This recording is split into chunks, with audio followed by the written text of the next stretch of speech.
I was on Google Earth and I came across something that I thought was pretty amazing, and that is that when you draw a path between 2 points on Google Earth, you can then ask it to show you the elevation cross-section between those 2 points so you can kind of see the rise and fall of the landscape like a topographical map.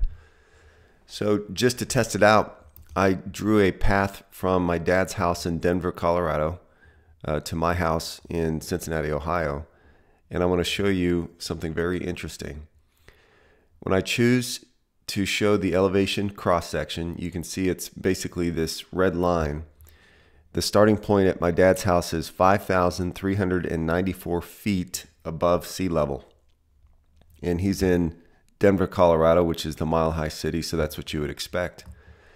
But then as you move east, and you can see the red arrow move east as I go that direction, the landscape starts to change where the elevation drops down and continues to drop.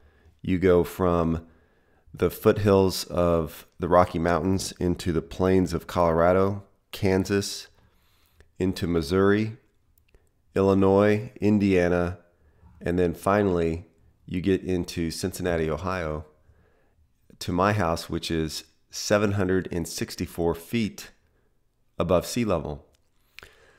So what's interesting is Google Earth wants us to believe that the landscape makes this curve as shown here. But the elevation cross section actually shows that the landscape of the United States from my dad's house to my house follows this path. And most of us, when we were in elementary school, learned that the Rocky Mountains, which is close to where my dad lives, is the continental divide that divides the rainfall from east to west.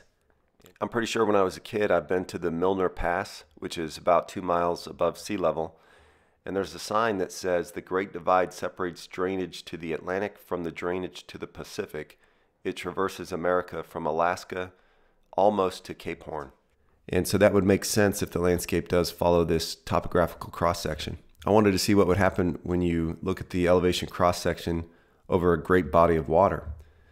So starting at the northernmost point, as far as I can get, of Lake Michigan, and then traveling south, you can see that red line here, that the body of Lake Michigan is 574 feet above sea level, and it's level.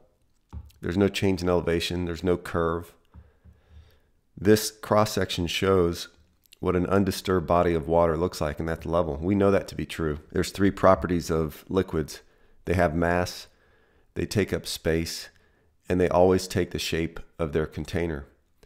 And so Lake Michigan from north to south is 574 feet above sea level.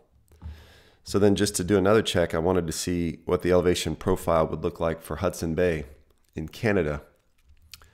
Relatively a large undisturbed body of water. And you'll see here from the westernmost side, it shows an elevation of -2 feet below sea level, and it's level for a distance of over 879 miles. So what does all that mean? What I believe it means is that water is flat, water seeks its own level, therefore the idea that we're spinning on a globe is absolutely impossible.